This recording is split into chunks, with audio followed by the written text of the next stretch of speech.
Ya, ini materi kita pada pagi hari ini ya, dan saya sudah upload juga di GC. Mungkin kalian juga sudah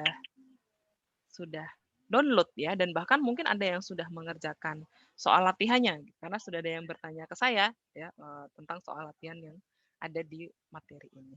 Ya, nah ini tadi saya sudah sempat sampaikan ya di awal bahwa yang ingin kita pelajari adalah mencari distribusi dari fungsi Paubaca ya, distribusi dari fungsi Paubaca. Ada kata-kata distribusi, ada kata-kata fungsi, dan ada kata-kata Paubaca gitu ya. Nah, ini mengingatkan kembali pada saat kalian di tingkat 1, kalian sudah belajar tentang paubah acak ya, yang diskrit maupun yang kontinu ya. Misal yang diskrit gitu ya, X berdistribusi Bernoulli gitu ya. Dengan parameternya kalau Bernoulli itu berarti 1, P gitu kan ya. N-nya sama dengan 1, lalu P ini adalah peluang sukses ya dari satu percobaan tersebut. Nah, terus kalau misalkan kita punya X-nya banyak. Nah, kemarin kita sudah belajar tentang sebaran bersama ya. Jadi kita punya XI-nya lebih dari 1, misalkan XI-nya ini ada sebanyak N.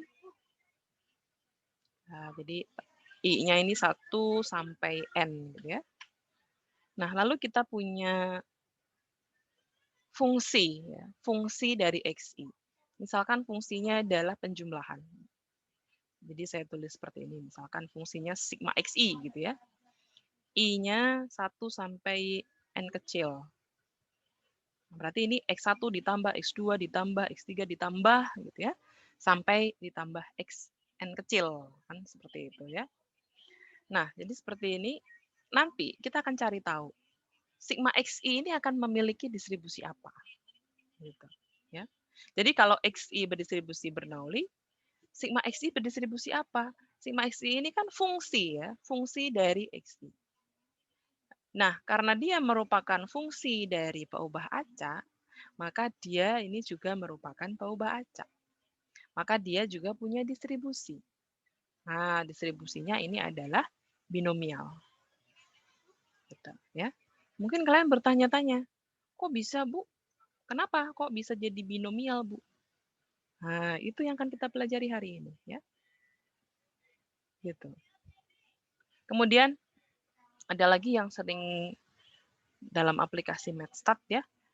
Saya punya Z, ini paubah acak yang berdistribusi normal baku. Ya, normal 0, 1 gitu ya. Nah, kalau saya ambil fungsi dari Z, misalkan fungsinya Z dikali Z atau Z kuadrat. Dia akan berdistribusi apa?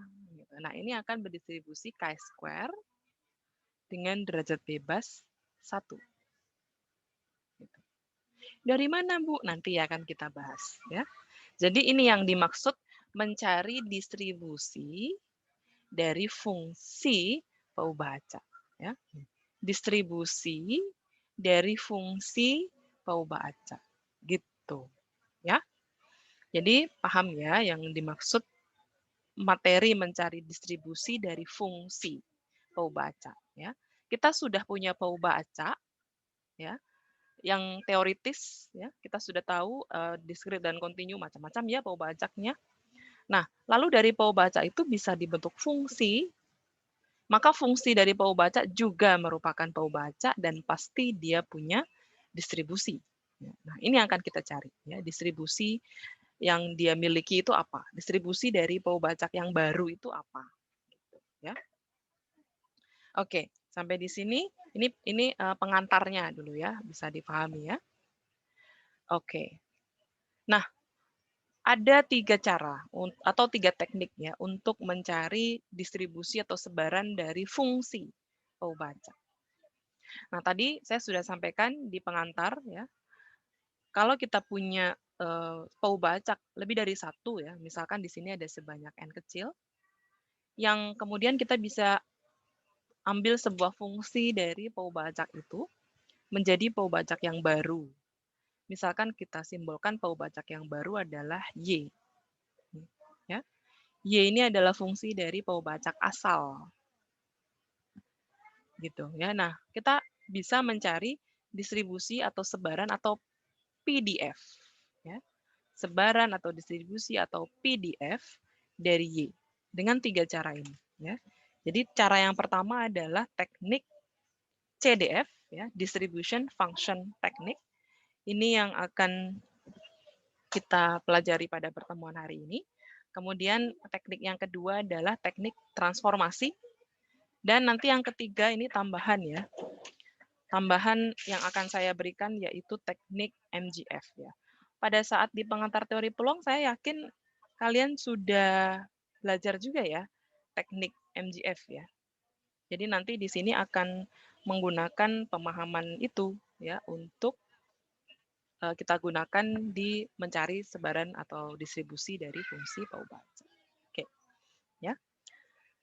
Nah, mungkin ada pertanyaan, Bu, kan ada 3. Lalu mana yang paling baik, gitu kan? Nah, ini tergantung situasi dan kondisi. Jadi tergantung sikon.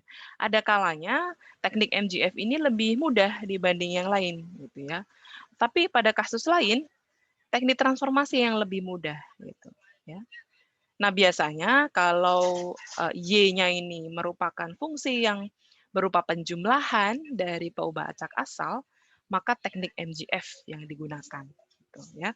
Tapi kalau fungsinya ini adalah fungsi perkalian atau pembagian, itu umumnya yang dipakai adalah teknik yang kedua, yaitu teknik transformasi. Gitu, ya. Oke. Nah, ini yang akan kita pelajari pada pertemuan hari ini ya, teknik CDF. Ya. Nah, apa sih sebenarnya teknik CDF itu? Jadi ide dasarnya adalah kita menentukan CDF dari Y dengan menggunakan atau memanfaatkan CDF dari X. Nah, setelah diperoleh CDF dari Y, maka kita bisa mencari PDF atau distribusi dari Y. Gitu. Ya, jadi idenya itu.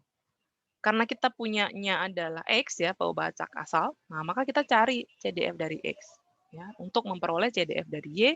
Lalu setelah dapat CDF dari Y baru kita tentukan PDF dari Y ya.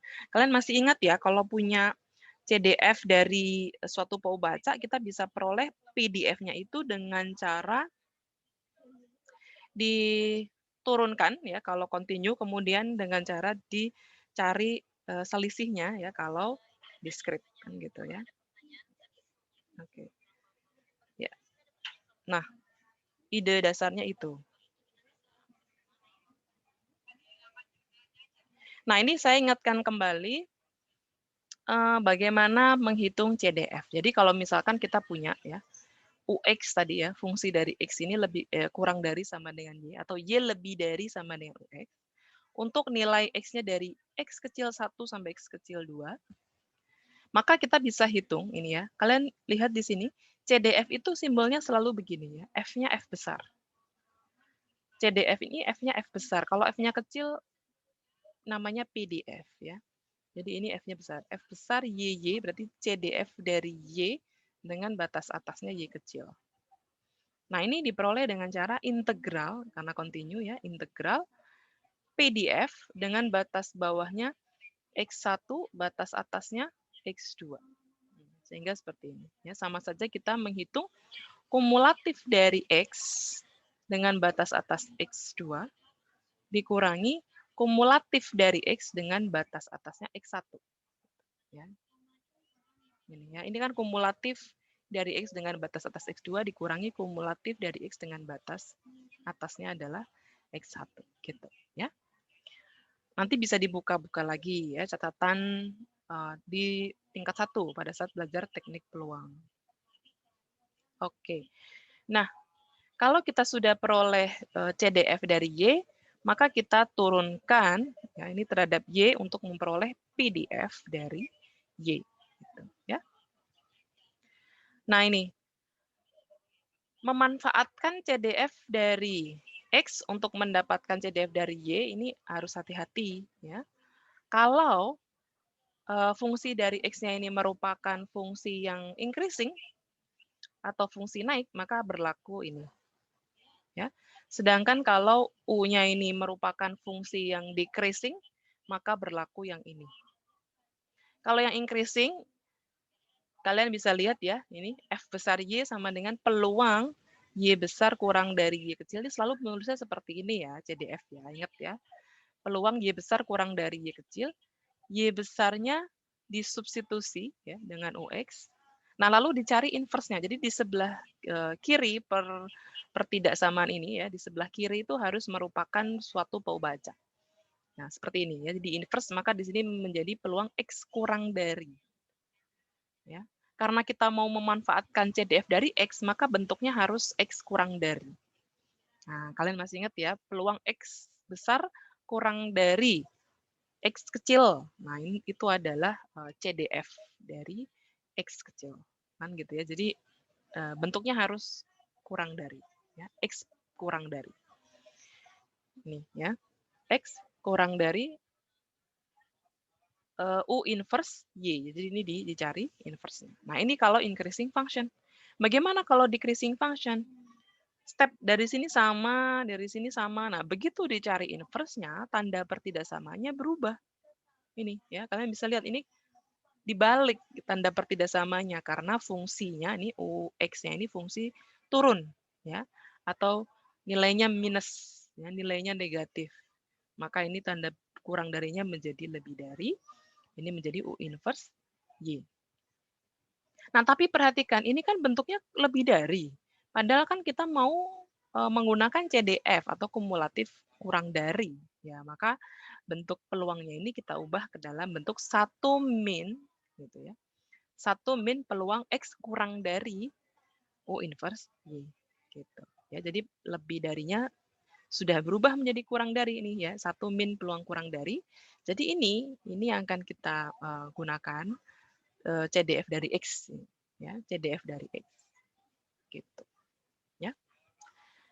Nah, kesulitan akan muncul jika fungsinya bukan fungsi monoton. Susah nanti ya. Jadi bukan monoton naik atau monoton turun. Jadi misalkan ada patahan-patahan gitu ya. Monoton naik, lalu ada titik stasioner, lalu monoton turun. Nah, ini berarti tanda pertidaksamanya akan menyesuaikan. Gitu ya. Oke, sampai di sini bisa dipahami untuk konsepnya? Bisa dipahami ya, belum ada pertanyaan ya. Oke, saya akan lanjut.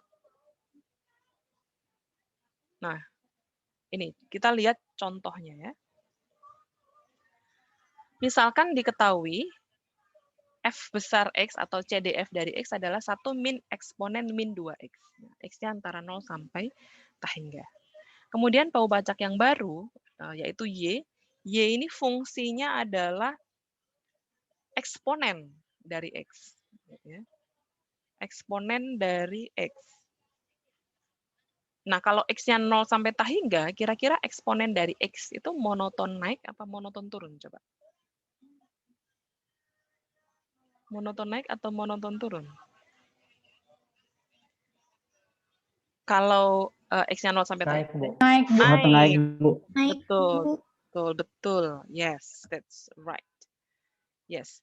Jadi monoton naik ya. Nah, sehingga ini mudah nih ya, tanda pertidaksamanya tidak perlu dibolak-balik ya. Sehingga kita selesaikannya seperti ini, oke? Ingat yang pertama tulis dulu F besar YY ya atau CDF dari Y. Sama dengan peluang Y besar kurang dari sama dengan Y kecil ini selalu begini ya, penulisan CDF ya, selalu seperti ini. Nah, lalu substitusi Y-nya. Tadi Y-nya apa?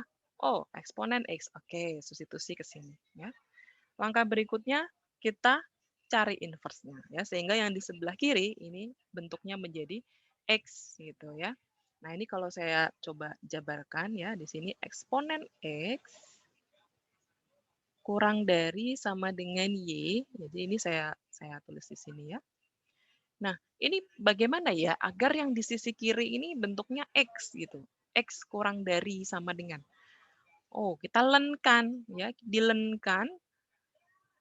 Nah, kalau di sisi kiri kita lenkan, maka yang sisi kanan juga harus kita lenkan. Gitu ya. Len dari eksponen X, maka hasilnya adalah X. Ya. X kurang dari sama dengan len Y. Nah,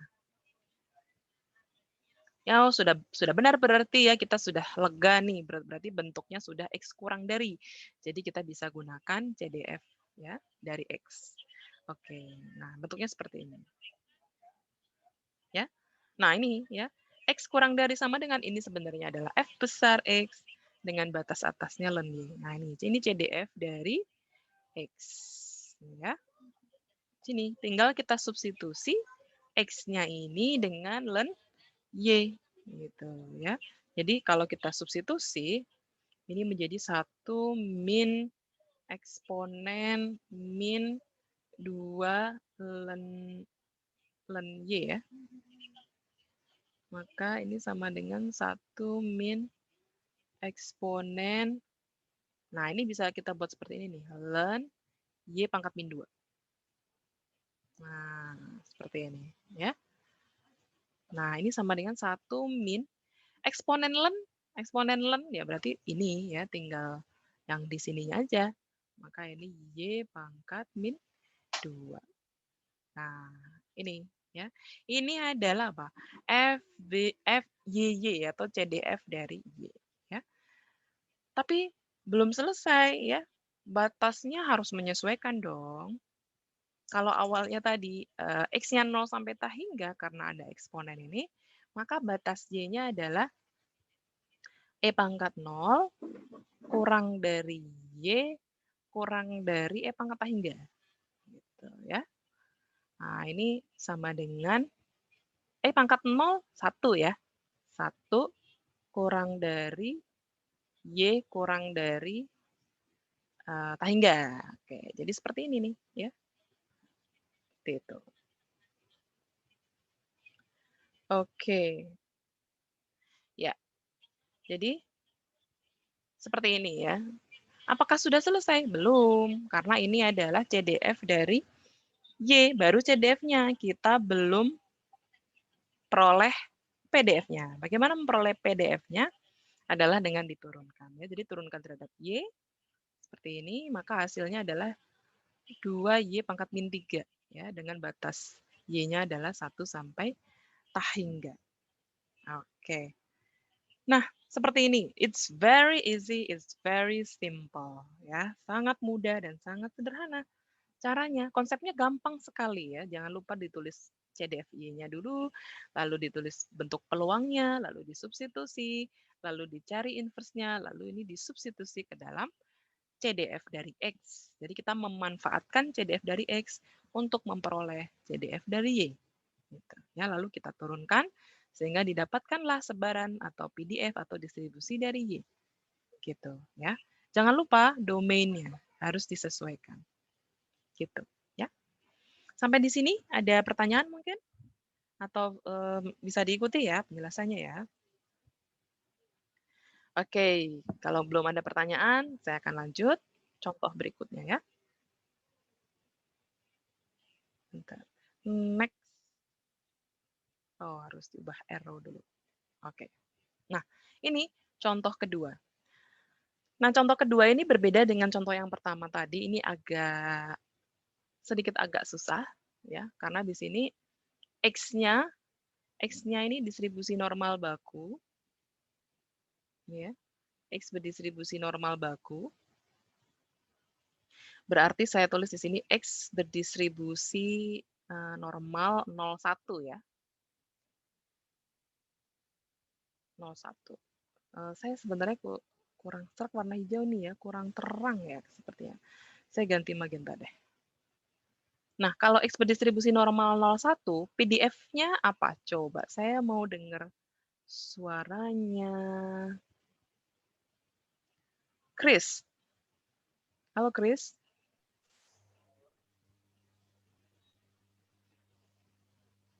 Halo, Chris.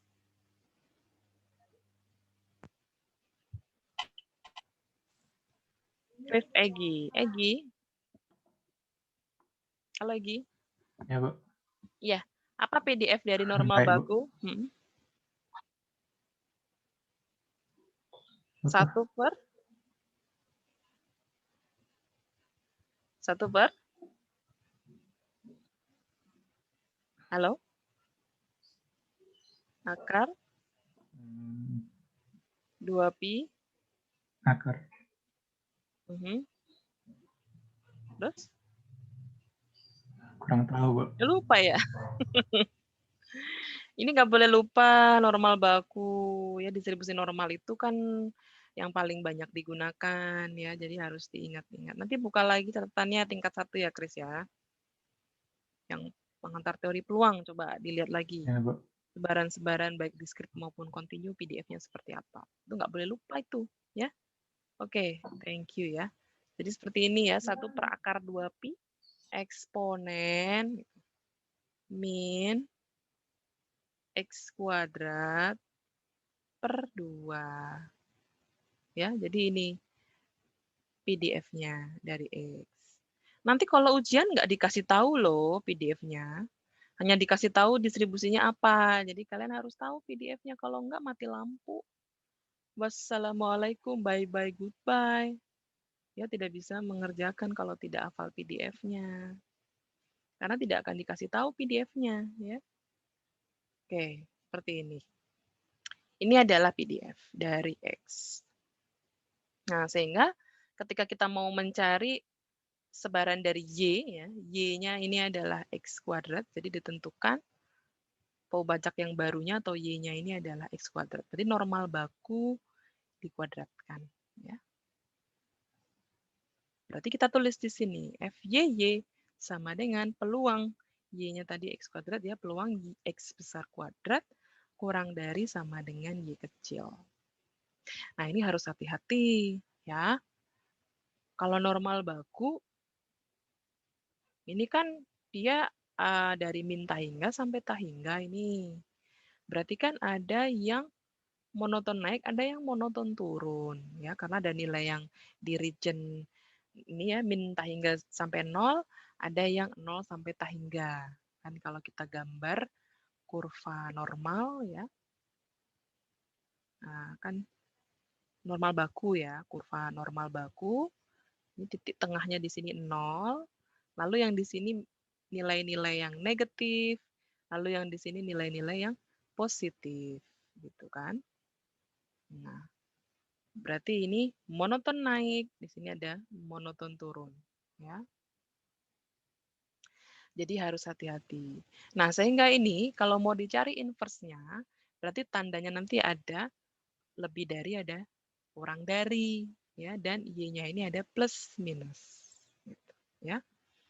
Nah, kalau kita langsung tulis nih X-nya, maka di sini X-nya akan lebih dari sama dengan min akar Y, tapi X-nya ini akan kurang dari sama dengan akar Y, gitu. Ya, atau kita bisa katakan X ini nilainya plus minus akar Y, gitu. Ya, plus minus akar Y. Jadi X-nya lebih dari sama dengan min akar Y, dan dia kurang dari akar Y, gitu ya. Nah, berarti mana yang diarsir ya? Kalau kita ilustrasikan di dalam gambar ini adalah min akar Y, kemudian yang di sini ini adalah akar Y, maka yang diarsir inilah nilai peluang ini ya, peluang X berada di antara min akar Y sampai akar Y, gitu ya. Nah, ini bisa kita tulis juga seperti ini. Jadi kumulatif sampai akar Y dikurangi kumulatif sampai minus akar Y. Gitu kan, sama saja ya ini region-nya. Sama saja ya. Penulisan yang ini dan yang ini sama saja. Oke, ya. Nah, karena di sini normal baku, ini simetris ya, luas yang di sini sama dengan yang di sini. Jadi kita bisa menyelesaikannya dengan 2 kali ya, 2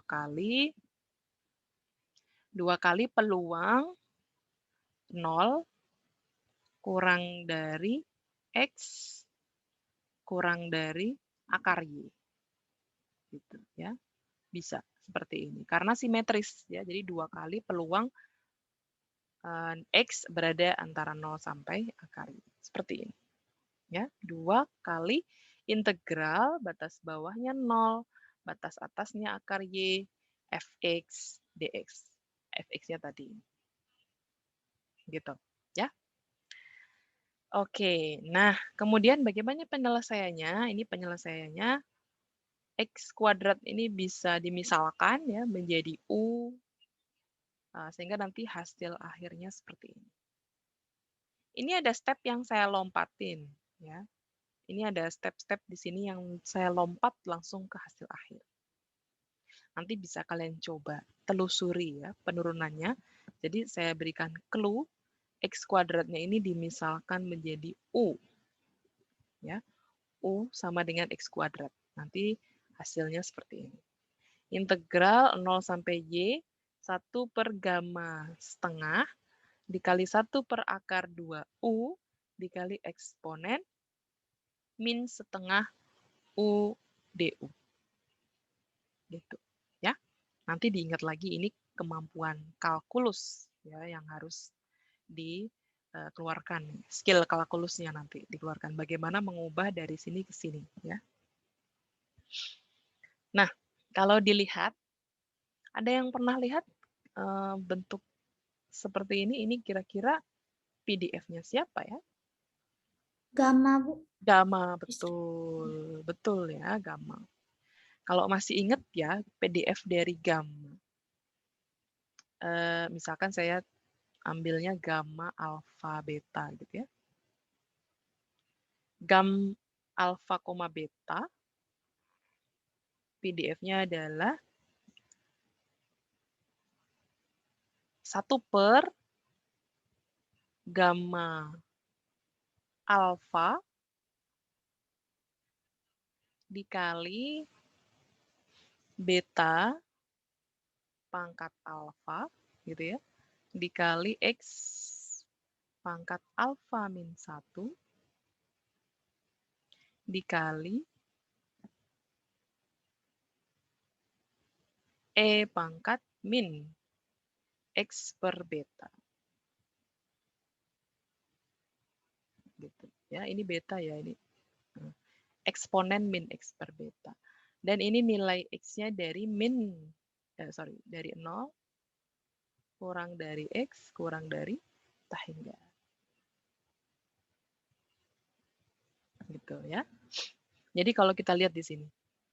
1 per gamma alfa, alfanya berarti setengah gitu ya.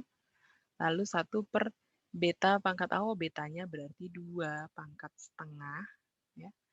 U-nya ini dibawa ke sini U pangkat min setengah ya, U pangkat min setengah karena tadi setengah min 1 ya kan sama dengan U pangkat min setengah, lalu ini eksponen min U per 2 ya, berarti ini adalah gamma dengan alfanya 2, alfanya setengah, betanya 2 ya. Gamma dengan alfa setengah, beta 2.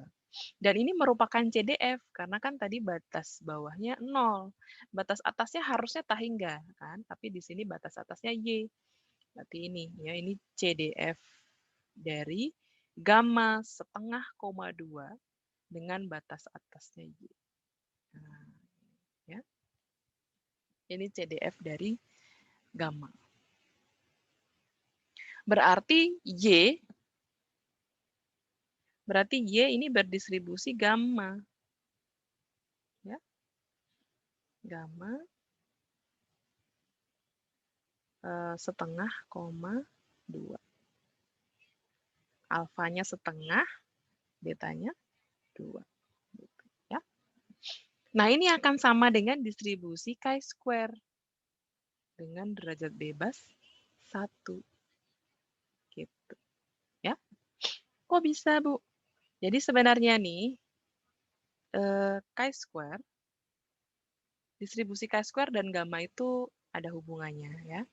Chi-square dengan derajat bebas V, ini akan sama dengan gamma, ini juga di tingkat 1 saya yakin sudah disampaikan ya, pada saat belajar distribusi teoritis yang kontinu. Kan, distribusi gamma, chi-square, eksponensial, itu semua terkait. Gitu ya. Ini gamma V per 2, 2.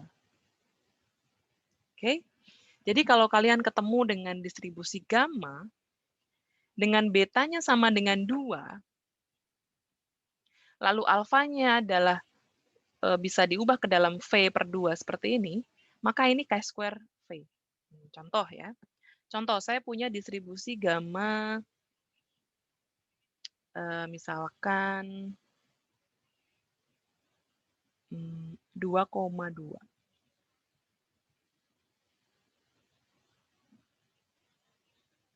Ini sama saja dengan distribusi chi-square berapa? Chi-square? 4. 4. 4 ada 4. Yes, betul. Betul sekali ya. Karena di sini V per 2 sama dengan 2. Oh, berarti V-nya 4. Gitu, ya. Jadi jangan bingung ya. Dan ini sering keluar di ujian. Jebakan gitu. Ya, jadi buktikan bahwa bla bla bla berdistribusi chi-square 4 misalkan gitu kan. Padahal ketemunya hasil akhirnya gamma ini. Nah, terus dijawab tidak terbukti gitu. Padahal ini sudah benar ya. Gamma 2,2 itu sama saja dengan chi-square 4 gitu. Oke. Jadi diingat betul ya, dipahami betul-betul, diingat betul-betul penjelasannya ini ya, karena ini memuat banyak sekali pemahaman ya. Kalau kalian bisa paham, bisa dikatakan nanti tipe soal ujian yang seperti ini kan pasti keluar di ujian ya, nanti bisa diselesaikan gitu ya. Oke. Jadi di sini kita bisa membuktikan bahwa normal baku dikuadratkan ini akan berdistribusi chi-square 1 ya.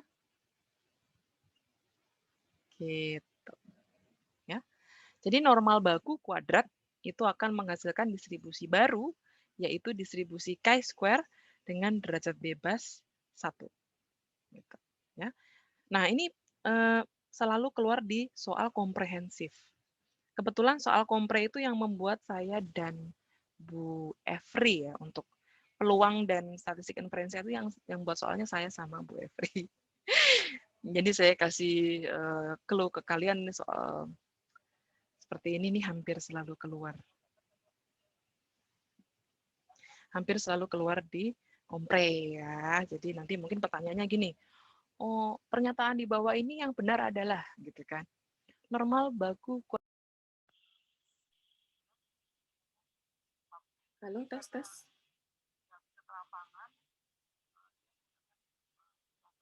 Saya tadi terpental ya dari Zoom ini. Suara saya jelas nggak? Jelas, Bu. Oke, alhamdulillah. Jelas, Bu. Tiba-tiba terpental dari Zoom. Oke, saya akan share screen lagi ya. Oke, berarti recordingnya keputus dong ya. Enggak, alhamdulillah.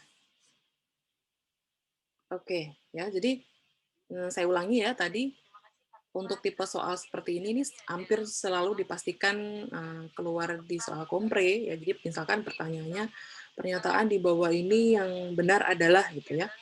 Kan A B C D itu. Yang A normal baku dikuadratkan akan menghasilkan Paubacak baru yang berdistribusi studenti misalkan gitu ya. Lalu yang B-nya chi-square, yang C-nya normal, yang D-nya Fisher, maka kalian jawabnya yang chi-square ya. Oke, jadi seperti itu. Oke, sampai di sini ada pertanyaan? Belum ada ya? Aman ya? Oke, saya akan bergeser ke contoh soal berikutnya. Nah, ini contoh soalnya banyak sebenarnya ya. Ini contoh soal berikutnya. Ini. Jadi misalkan PDF-nya adalah 6X dikali 1 min X. Ini domain dari X-nya 0 sampai 1. Tentukan PDF dari Y. Nah, Y-nya ini adalah X pangkat 3. Kita cek nih, apakah increasing atau decreasing ya. Ini udah dikasih bocoran fungsi increasing. Karena X-nya 0 sampai 1 ya. Maka ini pasti Y-nya increasing. Oke. Nah, baru kemudian kita tulis di sini FY. Boleh ditulis FYY boleh atau FY saja juga boleh ya. Sama dengan peluang Y kurang dari Y kecil, kita substitusi Y-nya X pangkat 3. Lalu kita cari inverse-nya, maka di sini peluang X kurang dari sama dengan Y pangkat sepertiga. Nah, coba perhatikan. Di sini kan belum diketahui CDF dari X, ya, sehingga tidak bisa langsung disubstitusi. Kalau contoh yang pertama, tadi kan sudah diketahui CDF dari X. Kalau ini belum. Jadi kita tidak bisa substitusi ke CDF-nya. Jadi kita selesaikannya adalah dengan integral, gitu ya. Jadi langsung mencari sekaligus mencari CDF-nya di sini, ya. Integral fx dx ya, x-nya batas bawahnya 0, batas atasnya ini. Nah, karena sebenarnya kita mencari CDF nih. Ini adalah mencari CDF dari x dengan batas atas y pangkat sepertiga. Nih ya, 0 sampai y pangkat sepertiga nih batas integralnya fx dx. Hasilnya ini ya. Nanti silakan dicek benar nggak hasilnya ini. Ini sama dengannya kebanyakan ya, ini harusnya 1 aja. Nah, seperti ini ya. Apakah sudah selesai? Belum. Ini harus kita turunkan terhadap Y untuk memperoleh PDF ya dari Y. Seperti ini ya. Atau kita sederhanakan seperti ini. Ini adalah PDF dari Y. Dan jangan lupa domain yang baru ya. Domain asalnya X-nya 0 sampai 1. Domain yang baru maka di sini 0 pangkat 3 0 1 pangkat 3 1. Oh, berarti Y-nya 0 sampai 1 juga. Gitu ya. Oke ya, jadi mudah ya. Jadi kalau belum diketahui CDF-nya jangan bingung, jangan sedih ya. Di sini menghitungnya integral dari batas bawahnya apa, batas atasnya ya ini ya di sini. Ya, Oke, baik, ya. Ibu Nurika. Ini juga ada Nah, ini contoh berikutnya. Ini agak beda nih. Kalau yang sebelumnya tadi kan hanya ada sebuah paubacak ya, X gitu ya. Dan di sini ada X1 dan X2. Nah, jadi ini agak tricky sedikit ya. Ada X1 dan X2. Ini join PDF-nya, ya eksponen min X1 min X2. X1-nya lebih dari 0, X2-nya lebih dari 0. Tentukan PDF dari Y sama dengan X1 plus X2. Jadi kita diminta mencari PDF dari penjumlahan X1 dan X2. Oke, dengan teknik CDF, maka kita tulis dulu F besar YY sama dengan peluang Y besar kurang dari Y kecil. Bu, ini nggak ada sama dengannya, nggak apa-apa, karena kasus kontinu ya, ada sama dengan ataupun tidak, nggak ngaruh, ya, nggak ngefek. Gitu, ya. Jadi seperti ini pun boleh. Nah, kita substitusi Y-nya. Ya, kita substitusi Y-nya ini X1 plus X2. Lalu kita cari inverse-nya. Nah, sekarang muncul pertanyaan. Bu, kan ada X1 dan ada X2. Oke, berarti kita ambil salah satu. Ya. Misalkan di sini saya ambil X1, maka ini menjadi peluang X1 kurang dari Y min X2. Gitu, ya. Nanti mungkin kalian tertarik, Bu, saya maunya X2. Boleh, silakan. Berarti nanti di sini peluang X2 kurang dari Y min X1. Gitu, ya. Nah, ini kebetulan di sini saya pakainya yang X1 kurang dari. Gitu, ya. Sehingga mencari peluangnya dengan, karena ada dua paubaca dan mereka punya join PDF, maka kita gunakan double integral. Ini mencari kumulatif X1. Double integral fx1, x2, dx1, dx2. Untuk dx1-nya, batas integralnya x1, berarti batas bawahnya 0, batas atasnya ini. Nah, ini kan peluang x1 kurang dari ini, berarti batas atasnya ini. Batas bawahnya 0. Ya, 0 sampai y min x2. Ya. Sedangkan untuk x2-nya, batas bawahnya 0, batas atasnya y. Karena Y-nya ini adalah X1 plus X2. Maka pasti X2-nya ini mentok di Y, ya, yaitu ketika X1-nya 0. Ya kan? Ketika X1-nya 0, X2 nilainya sama dengan Y. Gitu. Maka di sini batas integralnya adalah 0 sampai Y. Seperti itu. Ya. Bu, boleh nggak ini ditukar dx2 dx1? Boleh, ya. Termasuk tadi misalkan di sini kalau kalau di sini x2 ya. X2 kurang dari y min x1, maka di sini double integral fx1 x2 dx1 dx2 dx1 dx2 dx1 ya, lebih gampangnya gitu, dx2 dx1, maka dx2-nya batasnya 0 sampai y min x1 ya, kemudian untuk dx1-nya 0 sampai y. Gitu. Sama saja ya. Nanti hasil akhirnya seperti ini. 1 min eksponen min y dikali eksponen min y. Dan ini baru CDF-nya. Kita harus turunkan terhadap y untuk memperoleh PDF dari y. Ini pertanyaannya ya, PDF dari y. Berarti ini kita proses menurunkannya tidak sederhana ya. Ini menggunakan aturan apa nih? Di sini ada ada eksponen min y, ini ada y dikali eksponen min y. Kira-kira pakai apa ini turunannya? Pakai turunan apa? Ada yang bisa jawab? U kali V, Bu. Pakai aturan rantai ya? U kali V, Bu. Betul. Ya, Bu. U kali V, ya. Oke, nanti bisa dicoba ya, silakan nanti dicoba. Kalau saya nemunya hasilnya begini nih. Hasilnya nemunya adalah y dikali eksponen min y nih hasilnya. Nanti silakan dicek betul nggak hasilnya. Seperti ini. Ya. Nah, batasnya juga ya, jangan lupa. Batas awalnya tadi X1 lebih dari 0, X2-nya lebih dari 0, ini lebih dari 0, ini lebih dari 0, sehingga Y pasti lebih dari 0. Gitu. Ya. Ini contoh ketika ada dua Poubacak. Ya. Oke, sampai di sini ada pertanyaan? Belum ada? Kalau belum ada, saya lanjut ya. Ini asumsinya kalau nggak ada pertanyaan berarti bisa dipahami. Ya, jadi saya lanjut. Nah, ini ada materi tambahan ya. Ini materi additional, materi pelengkap. Kenapa saya cantumkan di sini ada distribusi minimum dan maksimum? Karena ada maksimum dan ada minimum ya. Jadi gini, kalau kita punya suatu Poubacak sebanyak n kecil, berarti kan gini ya, saya ilustrasikan di sini. X1, X2, sampai Xn.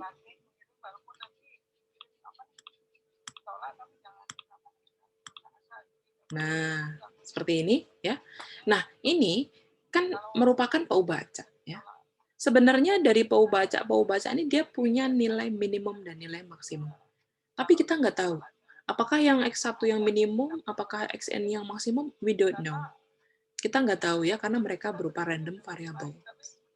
Nah, kalau sudah diurutkan, penulisannya seperti ini. Jadi subscript-nya diberikan tanda kurung. Nah, seperti ini. Ya, jadi kalau kalian ketemu dalam referensi, kok ada penulisan X tapi satunya dikasih kurung, duanya dikasih kurung, lalu Xn-nya juga dikasih kurung, nah berarti ini random variable-nya sudah diurutkan dari yang terkecil sampai yang terbesar. Nah ini ya, kita tapi tidak tahu ya, X urutan pertama ini berasal dari X1 kah, atau X2 kah, atau Xn kah, kita nggak tahu ya, karena ini berupa random variable. Sehingga ini juga merupakan random variable. Ini merupakan random variable, bahkan ini juga merupakan random variable. Kita tidak tahu nih, X maksimumnya ini berasal dari X yang mana. Gitu kan? Ini juga merupakan random variable. Nah, ini yang disebut sebagai order statistik. Atau statistik urut. Ya, order statistik atau statistik urut. Ini nanti akan dibahas di pertemuan sendiri. Di pertemuan akhir-akhir ya, sehingga saya pertemuan 13 kalau nggak salah. Order statistik atau statistik urut. Jadi sebenarnya dia merupakan fungsi dari Poubacak asal. Fungsi dari Poubacak, tapi fungsi dari Poubacak asal, tapi fungsinya hanya berupa pengurutan. Gitu, ya. Nah, gunanya apa? Gunanya apa? Nanti ketika kita mau menghitung median, ya, distribusi dari median, distribusi dari kuantil 1, distribusi dari desil 1 misalkan, ya, atau distribusi dari range, ya, jangkauan. Jangkauan itu kan berarti max dikurangi min, kan gitu ya.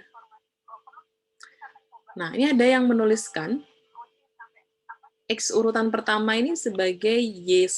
Jadi dia ubah dalam bukan lagi X tapi Y, ya, untuk menunjukkan bahwa ini sebenarnya variabel baru, ya, Paubacak baru, yaitu yang sudah diurutkan. Jadi ada Y1, Y2, sampai YN. Nah, seperti ini. Ya. Y1 adalah Y-min, YN adalah Y-max. Maka range ini adalah YN min Y1. Nah, seperti ini. Ya, ini range atau jangkauan. Jadi kita bisa mencari distribusi dari jangkauan, distribusi dari median, distribusi dari minimum, distribusi dari maksimum, gitu. Ya. Nah, yang kita bahas di pertemuan ini adalah yang minimum dan maksimum aja. Nanti untuk median, mid range atau range nanti di pertemuan sendiri, yaitu di bab order statistik. Oke? Nah, ini.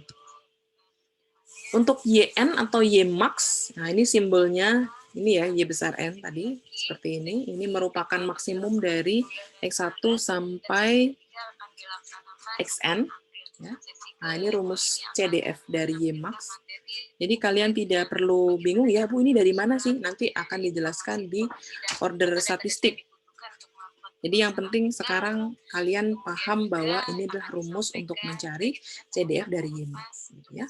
Dan karena random sample ini IID, ini semua sama, maka FXY ini identik, ya. FXY dikali FXY dikali FXY sebanyak N, maka bisa ditulis seperti ini. FXY pangkat N. Ya. Ini adalah CDF dari Y-max. Nah, ini kalau kita mau mencari PDF-nya ya gampang, ini tinggal diturunkan. Ya. Ini kita turunkan untuk mencari PDF, ya, dari Y-max. Seperti ini, diturunkan terhadap Y, maka ini N dikali F X XY, ya. Angkat N-1. Nah, dikali ini turunan yang di dalamnya ini, ya, yaitu F kecil X Y. Seperti ini. Ya. Jadi seperti itu, ya. Jadi ini PDF-nya, ya. Seperti yang tertera di sini. Nah, ini PDF dari Y-max. Oke. Kemudian tadi ada Y-min juga, ya. Y-min ini simbolnya seperti ini, Y besar 1.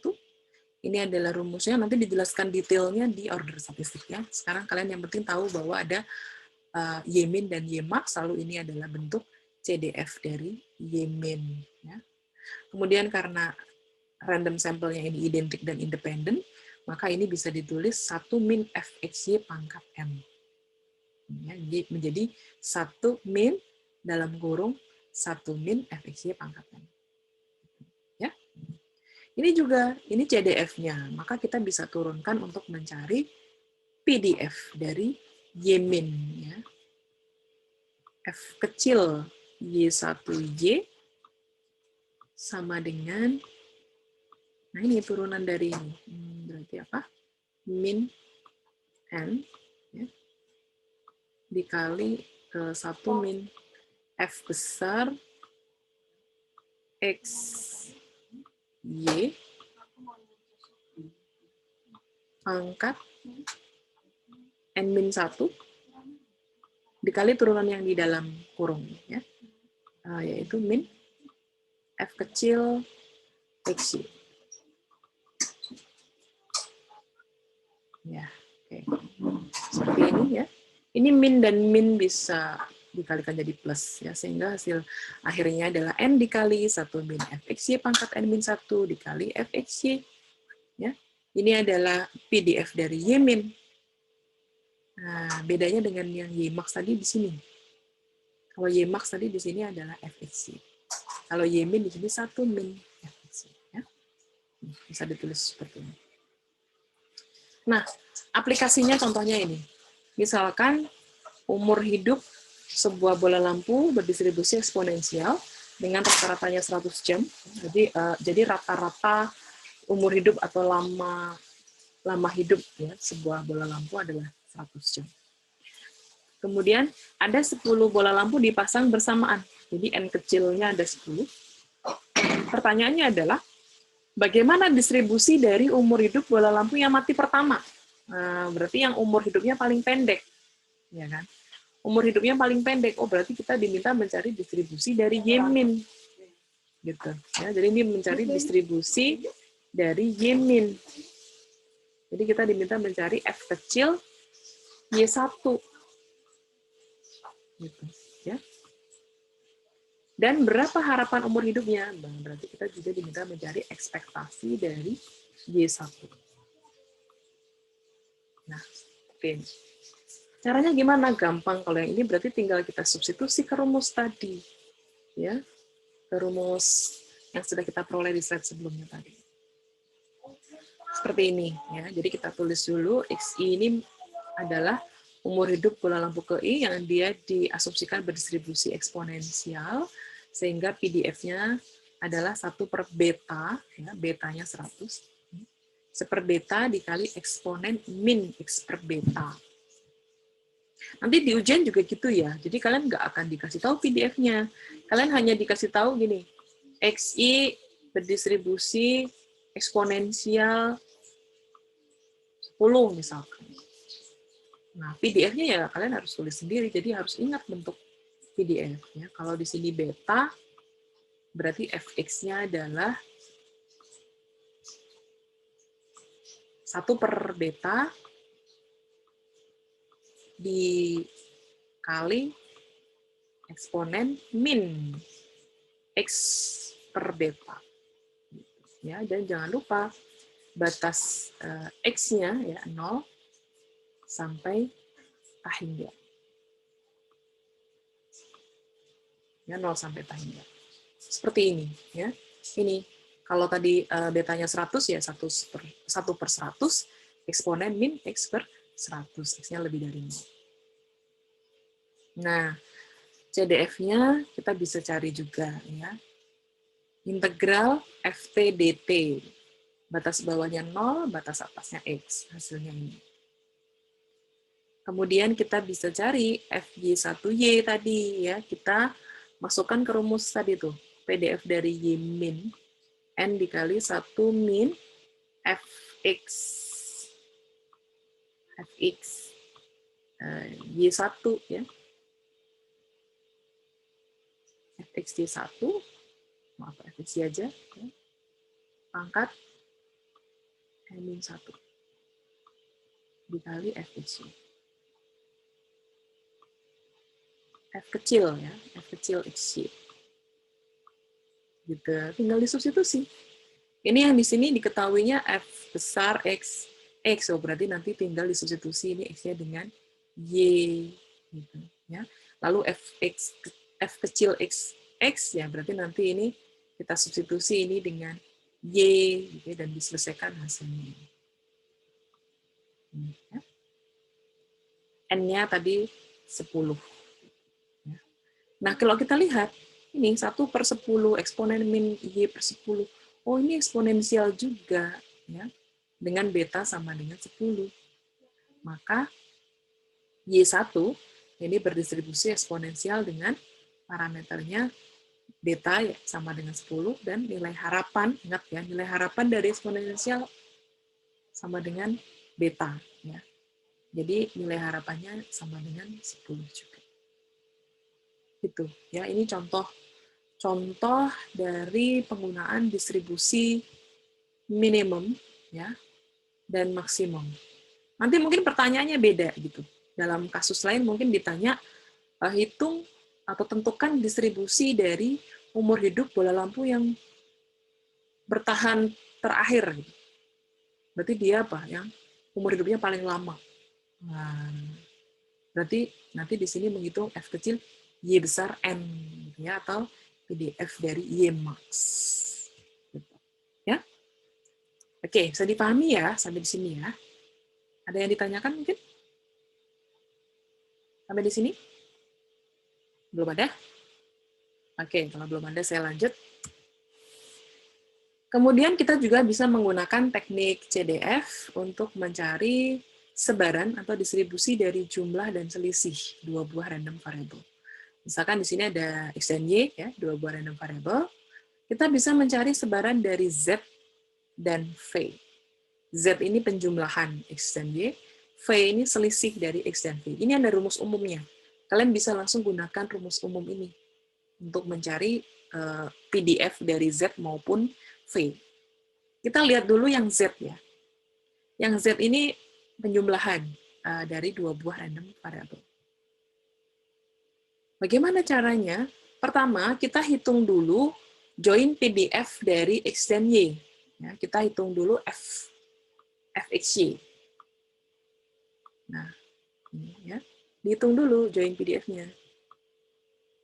Nah, setelah ini di sini X besar, ini Y besar. Ini ya. Setelah kita hitung join PDF-nya, lalu kita integralkan. Integralkan pun pilihannya ada dua, mau diintegralkan terhadap X atau mau diintegralkan terhadap Y. Itu boleh pilih ya. Misalkan saya pilih integralkan terhadap X, maka ini integral fxy, nilai X-nya tetap, tapi nilai Y-nya saya ganti dengan Z min X. Ini, ya, dx. Jadi setelah dapat join PDF-nya, ini Y-nya diganti dengan Z min X, baru kemudian diintegralkan terhadap X. Gitu, ya. Atau kalau misalkan mau diintegralkan terhadap Y, maka Y-nya tetap, tapi X-nya ini ya, X-nya ini kita ganti dengan Z min Y. Seperti ini. Baru kemudian dihitung integralnya. Gitu, ya. Nah, ini untuk mencari PDF dari Z. Nah, kalau dia merupakan pembacak baru yang berupa yang fungsinya adalah penjumlahan dari dua buah pembacak asal. Nah, sekarang kalau fungsinya adalah selisih, jadi X dikurangi Y, menghasilkan pembacak baru, yaitu V. PDF dari V ini juga dapat diselesaikan dengan dua cara. Cara yang pertama, join PDF diintegralkan terhadap X, ya. Sedangkan cara yang kedua, join PDF diintegralkan terhadap Y. Tapi untuk yang cara pertama ini, karena diintegralkan terhadap X, maka di sini X-nya tetap, tapi Y-nya ini diganti dengan X min V. Ya. Y sama dengan X min V. Kemudian kalau diintegralkan terhadap Y, maka Y-nya tetap, tapi X-nya ini diganti dengan V plus Y. Seperti ini. Ya. Oke, jadi ini adalah rumus umum. Kalian bisa langsung gunakan dalam aplikasi ya untuk mencari sebaran atau PDF dari jumlah maupun selisih dua buah random variable. Oke. Nah, ini the last ya, distribusi dari perkalian dan pembagian. Sebenarnya kalau kasusnya perkalian dan pembagian ini tidak direkomendasikan menggunakan teknik CDF. Tapi direkomendasikan dengan teknik transformasi ya. Karena kalau dengan teknik CDF ini lebih susah, lebih sulit diselesaikan. Bisa sih, tapi lebih sulit gitu ya. Jadi misalkan di sini pembacak barunya Z ya, dia merupakan fungsi perkalian dari dua buah pembacak asal. Lalu ada juga pembacak yang baru itu U, dia merupakan fungsi pembagian dari dua buah pembacak asal. Nah, ini bisa dicari PDF dari Z maupun PDF dari U. Tapi ini susah ini, ya saya nggak akan rekomend sih. Tapi kalau kalian mau mempelajari lebih detail ada di buku Bain, ya. Contohnya juga ada di sana. Nanti bisa dilihat ya untuk yang perkalian maupun pembagian ini. Tapi saya tidak rekomendasikan dengan teknik CDF. Jadi nanti kalau ada soal seperti ini jangan ketika ada pilihan menggunakan teknik CDF atau transformasi lebih baik transformasi saja ya. Kecuali kalau memang disuruh menggunakan CDF ya mau nggak mau kan gitu ya harus dikerjakan. Nanti silakan dicek di buku Bain ya. Oke, jadi itu tadi tentang teknik CDF ya. Seperti biasa ada soal latihan, ada nomor 1, 2, 3, dan 4.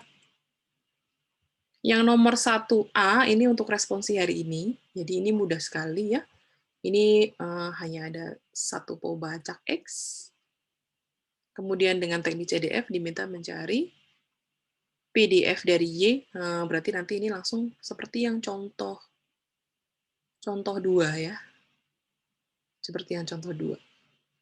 Karena ini belum diketahui PDF dari X, maka nanti di sini menggunakan integral. Gitu, ya. Integral batas bawahnya 0, batas atasnya Y pangkat 1/4 ya. Fx dx gitu ya. Yang B pun ini masih mudah ini ya. Yang C juga. Nanti untuk responsi tapi yang A saja. Kalaupun nanti kalian mau menambah, Bu, kok yang A doang? Nggak seru ah. Saya mau yang B dan C juga boleh nggak? Boleh ya. Boleh banget. Nanti silakan ditambahkan ya jika waktunya masih tersedia. Kemudian yang nomor 2. Yang nomor 2 ini kalian diminta menghitung yang A, sebaran dari circumference itu keliling ya. Kemudian yang B sebaran dari luas. Berarti nanti yang A ini kalian diminta mencari sebaran dari Y. Nah, Y-nya ini sama dengan, kalau keliling itu 2πr ya. Sedangkan untuk yang B, kalian diminta mencari PDF dari Y. Y-nya adalah πr kuadrat. Gitu, ya. Nah, R-nya ini, ya R-nya ini yang Poubacak asal. Nah, ini sudah diketahui PDF-nya. Jadi kalau soal sebelumnya kan diketahuinya Poubacak asalnya X gitu kan. Jadi Fx sama dengan gitu. Nah, kalau ini diganti X-nya menjadi R gitu ya. Jadi sebenarnya ini bisa diaplikasikan ke tipe-tipe soal yang lain gitu ya. Kalau ini di lingkaran ya berarti X-nya adalah radius gitu ya. Nah, ini merupakan fungsi dari X kan gitu ya atau fungsi dari R. Jadi nanti dia punya sebaran sendiri, ini juga punya sebaran sendiri. Oke. Number 3. Nomor 3 ini diketahui ada sebanyak N kecil Poubacak yang independen dan identik. Independen dan identik ya. Ini PDF masing-masing, berarti semuanya sama PDF-nya seperti ini semua. Karena independen dan identik. Nah, ini pertanyaannya nomor 3 saya ganti nih. Ya. Bukan menghitung does EY exist atau apakah nilai harapannya exist. Tapi yang ingin saya tanyakan di sini adalah kalian diminta mencari PDF dari Y-min. Ya, tolong cari PDF dari Y1 atau Y-min yang nomor 3 ya. Oke, kemudian yang nomor 4. Yang nomor 4 join PDF dari X dan Y. Ini ada diketahui di sini ya join PDF-nya. Lalu X-nya 0 sampai 1, Y-nya juga 0 sampai 1. Nah, W ini adalah Poubacak baru ya. Fungsinya perkalian. Nah, perkalian ya, X dikali Y. Diminta mencari PDF dari W. Untuk nomor 4 ini sebenarnya direkomendasikan pakai teknik transformasi ya. Jadi di sini ini soal challenge. Karena minggu depan kita akan masuk ke teknik transformasi, maka soal nomor 4 ini kalian nanti coba kerjakan dengan teknik CDF dan coba kalian tengok teknik transformasi gitu. Sehingga nanti minggu depan kita akan bisa lihat perbedaannya ya. Lebih mudah mana menyelesaikan yang nomor 4 ini dengan teknik CDF maupun teknik transformasi gitu. Kenapa saya merekomendasikan teknik transformasi? Sehingga nanti kalian tahu, oh iya betul. Kalau pakai CDF ini susahnya minta ampun, tapi kalau pakai teknik transformasi bisa lebih gampang. Gitu ya. Jadi yang nomor 4 nanti silakan dicoba. Tengok kalau dengan teknik CDF caranya gimana tadi di buku Bain ya, buku Bain. Oke. Jadi itu materi kita pada pertemuan hari ini ya. Cukup padat ya, cukup padat dan harus banyak latihan ini ya. Jadi kalau kalian hanya lihat gitu aja nggak bisa gitu. Karena kalian harus berlatih, tangannya itu harus gerak gitu. Tangannya itu harus ngitung gitu ya, nggak cuma olah mata saja, nggak bisa. Tangannya juga harus gerak. Jadi nanti tolong contoh-contoh yang ada di slide ini kalian catat itu seperti kalian mengerjakan ulang. Ya, jadi jangan dilihat stepnya di sini, tapi kerjakan sendiri. Nanti hasil akhirnya cocokkan, bener nggak? Oh iya bener, gitu ya. Oke, jadi itu satu-satunya cara untuk bisa memahami materi ini dengan pemahaman yang lebih baik gitu ya. Nggak bisa hanya cukup dilihat ya, harus dicoba. Contoh-contohnya tadi dicoba sendiri gitu ya. Plus dengan latihannya ini. Sebenarnya kan ini untuk saya berikan soal-soal latihan ini untuk itu tadi ya, memperkuat pemahaman kalian dari materi yang sudah diberikan. Jadi tolong kerjakan dengan apa ya, dengan semangat untuk berlatih gitu ya. Tidak sekedar copy paste dari teman, tidak sih, itu yang saya tidak harapkan gitu. Tapi saya yakin 2D 33 nggak seperti itu sih ya. Jadi saya yakin kalian mencoba sendiri. Kalau ada kesulitan baru nanya. Gitu.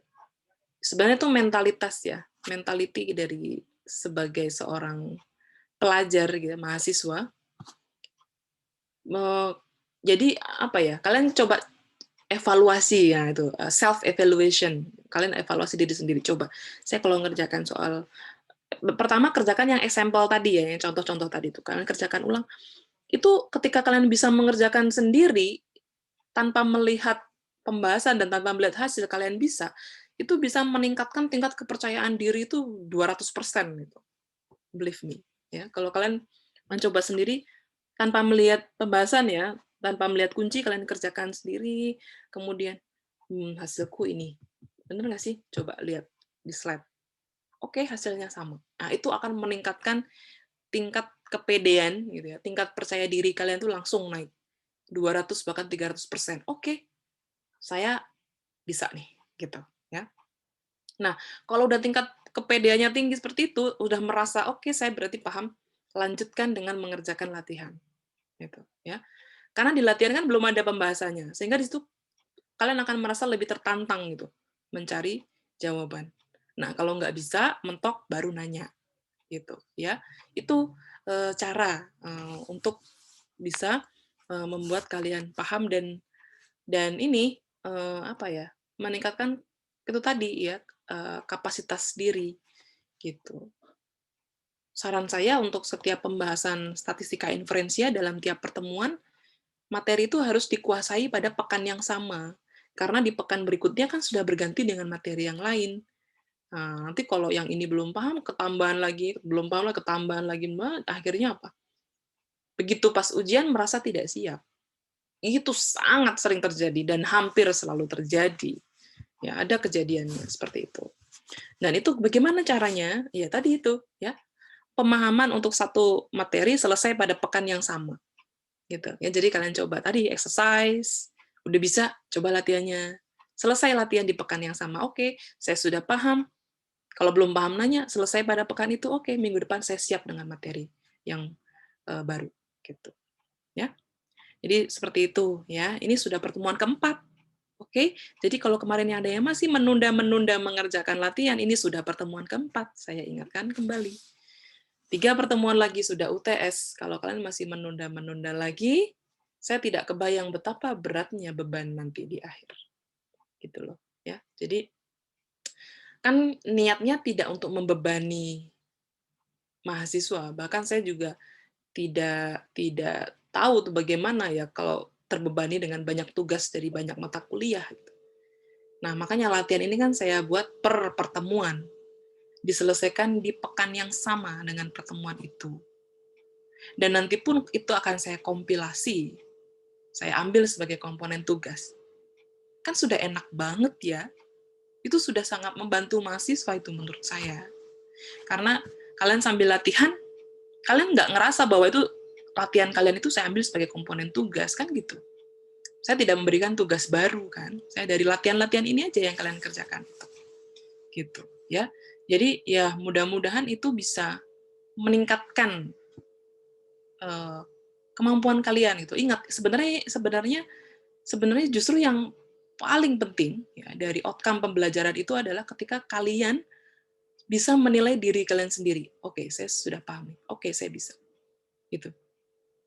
Ya, level tertinggi dari seseorang mencari ilmu itu adalah ketika dia memastikan diri dia, oke, saya paham ilmu ini. Gitu. Dia sudah tidak berpikir lagi nanti dosen menilai saya bagaimana, dosen memberikan saya nilai seperti apa, tapi yang penting saya paham dulu. Gitu. Itu level tertinggi hakikat seseorang yang mencari ilmu. Gitu. Ya, jadi tolong mentalitas seperti itu yang dimiliki. Ya, jadi tapi saya yakin 2D 3-3 ini semua seperti itu. Semangat gitu ya. Jadi ketika nggak tahu bukannya diam, tapi karena niatnya mencari ilmu ya cari tahu gitu ya.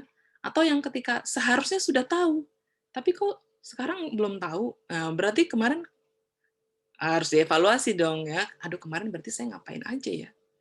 Berarti kemarin cara belajar saya belum benar. Berarti kemarin semangat saya belum benar. Berarti kemarin saya belum on the track. Gitu. Berarti kemarin saya masih tersesat. Misalkan begitu. Ya, jadi ya ada satu pepatah yang menurut saya bagus sekali ya, dan itu selalu saya terapkan dalam hidup. Ketika kita lebih baik dibanding hari kemarin, kita menjadi orang yang sukses. Paling nggak tolok ukur sukses menurut kita sendiri. Gitu ya. Oke, saya jadi lebih baik dibanding kemarin, berarti saya berhasil. Saya berhasil menunjukkan bahwa Tuhan ketika Engkau memberikan saya hari yang baru, diberikan kesempatan yang baru untuk lebih baik, saya bisa memanfaatkan itu. Gitu, ya. Jadi kesadaran itu yang harus kita miliki. Ya. Kalau hari ini lebih buruk dari kemarin, kita rugi.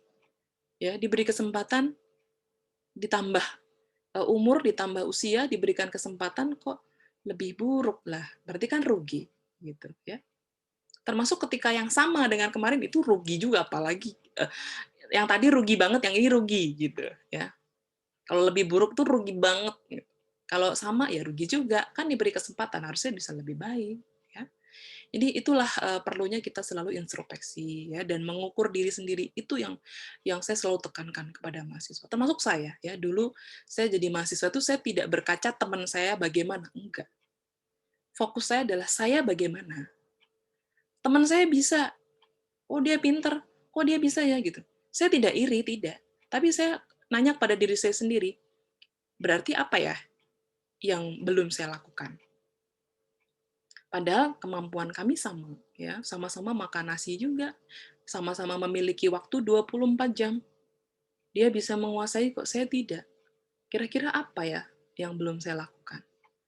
Gitu, ya. Jadi tidak perlu melihat keluar, tapi lihat ke dalam diri. Kalau setiap mahasiswa punya mentalitas seperti itu, saya yakin ya, kalian itu belajar tuh dengan semangat. Kalian tidak peduli teman kan biasanya gitu ya, insecure gitu kan. Ada yang, Bu, saya insecure dengan teman saya, kok mereka pada bisa-bisa saya enggak. Akhirnya malu bertanya. Nah, itu insecure. Jangan jadikan itu untuk sebagai penghambat kalian maju. Ya, nggak ada gunanya insecure. Ya, nggak ada gunanya. Nggak ada gunanya insecure. Ya, jadi itu tadi ya, kalian fokus kepada kemampuan dan perbaikan apa yang sudah kalian lakukan. Ini kan untuk meningkatkan kapasitas diri kalian sendiri. Jadi ya harus kalian lah yang introspeksi gitu ya. Itu ya. Jadi karena ini sudah pertemuan keempat nih. Ini saya sudah wanti-wanti ya, saya memberikan apa ya, wejangan seperti ini saya tidak ingin ya mahasiswa-mahasiswa saya ini melalui 7 pertemuan itu dengan tanpa berbekas apa-apa gitu. Itu sayang sekali, ya sayang banget. Tuhan sudah berikan kita 7 minggu untuk belajar, diberikan keluangan waktu, ya kan, diberikan kemewahan kesempatan seperti ini untuk menuntut ilmu. Kalau itu dilewatkan begitu saja dan dianggap ya sudahlah, yang penting saya melewati ini semua, itu rugi sekali ya. Dan saya selama saya punya kesempatan untuk mengingatkan mahasiswa, saya masih diberikan kesempatan, saya masih diberikan usia untuk mendedikasikan saya sebagai pendidik. Karena saya mengajar itu saya bukan hanya mengajar, tapi saya memposisikan saya sebagai pendidik gitu, ya. Tidak hanya materi yang saya berikan, tapi juga value-value yang menurut saya bisa saya sharing gitu ya kepada kalian. Jadi itu ya. Dan saya pikir ini bisa diterapkan untuk hal apapun gitu ya. Tidak hanya di pelajaran ya, tidak hanya di mata kuliah. Selalu fokus kepada peningkatan kapasitas kita dan ingat kembali tujuan kita mau ngapain gitu ya. Kalau tujuannya hanya sekedar lulus 3 tahun dari Polstat STIS, sayang banget ya kalau sekedar lulus. Karena kalau sekedar lulus itu berarti kan hanya menjalani aja gitu ya. Nanti ketika mungkin pas lulus ditanya, karena dianggap sudah pakar kan ya, karena dianggap pakar, AMD Stat gitu kan ditanya, gimana gini. Aduh, apa ya? Dulu sih kayaknya diajarin tapi nggak ngerti. Nah, padahal kalian diberi kesempatan 3 tahun untuk belajar itu. Padahal nanti ketika lulus kalian punya tanggung jawab ketika ada yang nanya kepada kalian sebagai pakar statistik, kalian harus punya skill itu gitu loh. Karena memang kalian yang dipercaya, diberikan kesempatan untuk belajar itu. Orang kan begitu ya, nanyanya adalah kepada orang yang berilmu. Kalau sudah memegang gelar gitu kan, belajar 3 tahun, Politeknik Statistika STIS, kemana lagi orang lain bertanya kalau tidak kepada kalian? Gitu loh, ya. Jadi belajar itu adalah sebuah tanggung jawab. Betul, saya katakan ini betul-betul, ya. Belajar itu adalah sebuah tanggung jawab. Karena di situ terpikul beban. Jadi kalian nanti jangan, saya tuh kalau dapat gelar gitu ya, saya merasa ada tanggung jawab besar. Termasuk ketika saya dapat gelar waktu itu SST ya, Sarjana Sains Terapan. Terus ada teman yang nanya, ini, aduh saya belum tahu, itu malu saya. Ya, saya malu. Terus pada waktu itu akhirnya saya melanjutkan studi S2, Magister Statistika Terapan, menyandang gelar MStat. Itu ketika teman-teman nanya ke saya, dan saya bisa jawab, itu saya merasa puas pada diri saya sendiri. Berarti saya menjalankan kewajiban saya dengan benar. Dan saya tidak menyalahkan mereka bertanya ke saya, ya emang Magister Statistika Terapan loh, udah S2 statistik ya harusnya tahu kan gitu kan. Jadi ketika mereka bertanya ke saya senang banget, artinya saya diakui. Gitu kan. Artinya mereka menganggap saya itu sebagai pakar dalam bidang statistik. Maka saya harus bisa menjawab itu gitu. Karena memang setiap orang ya di dunia ini kan punya masing-masing ya kelebihan ya. Kalau yang mereka kuliah di Fakultas Ekonomi, mereka berarti dididik kepakarannya di bidang ekonomi. Ada yang kuliah di Fakultas Psikologi, mereka dididik kepakarannya di bidang psikologi. Nah, kalian ini terseleksi ya, terpilih untuk kuliah di Polstat STIS, berarti dididik kepakarannya di bidang statistik. Statistika terapan. Jadi ya kalian harus punya skill, punya kapasitas, punya kemampuan itu. Sehingga nanti begitu lulus, kalian bisa menunjukkan bahwa ya memang setelah 3 tahun kuliah di sana, saya punya kemampuan ini. Silakan bertanya ke saya. Gitu. Ya. Silakan bertanya kepada saya tentang statistika dasar ya atau metode statistik. Insya Allah saya bisa menjawab. Gitu. Ya itu sebuah tanggung jawab. Ya. Jadi tolong itu dijaga betul. Ya. Ini apa ya? Sesuatu yang saya sampaikan dari hati gitu ya. Terlepas dari materi yang tadi saya ajarkan, tapi menurut saya ini penting sekali saya share ya kepada mahasiswa agar kalian tidak kehilangan ruh ya, tidak kehilangan cahaya dari apa sih sebenarnya yang kalian tempuh dalam menuntut ilmu.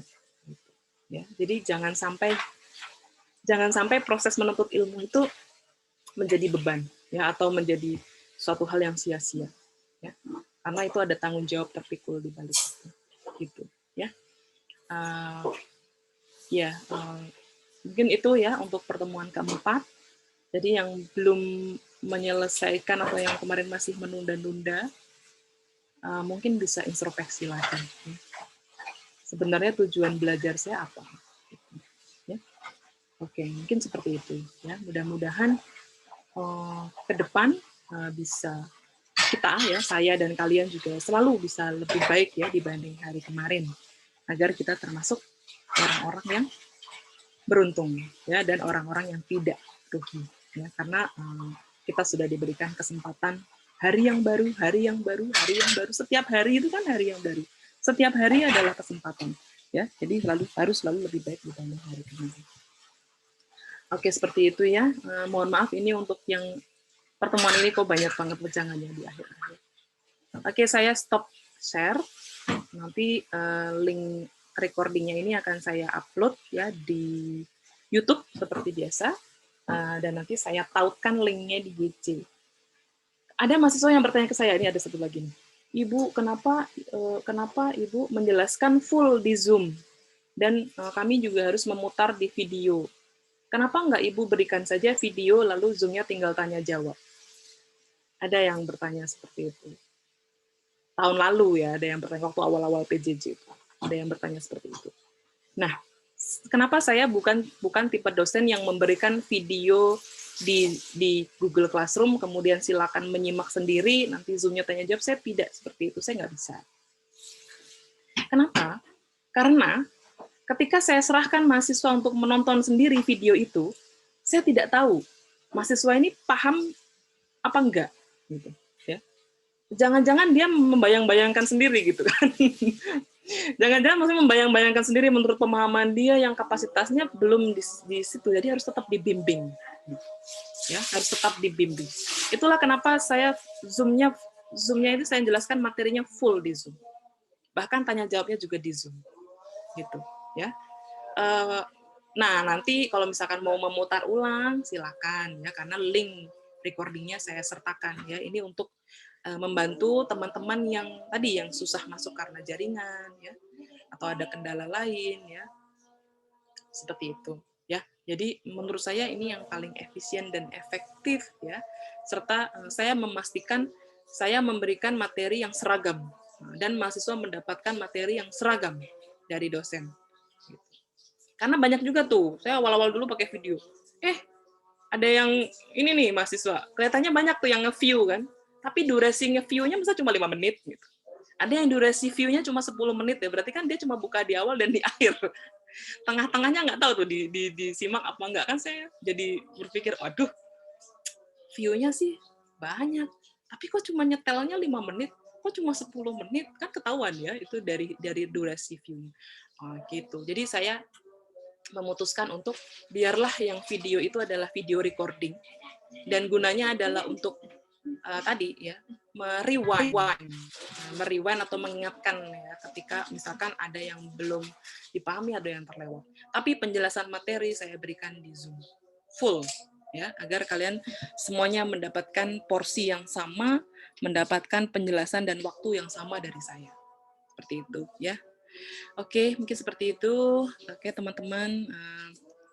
Ini sudah jam 12.08 ya. Silakan nanti mengerjakan responsi ya. Nanti jangan lupa disubmit ya. Kalau sudah selesai langsung disubmit, jangan nunggu-nunggu nanti takutnya lupa atau ketiduran atau yang lain gitu ya. Mungkin itu. Terima kasih banyak kebersamaannya hari ini di sesi 2. Mudah-mudahan kita dapat berjumpa kembali ya di pertemuan minggu depan. Masuk ke teknik yang kedua, yaitu teknik transformasi ya.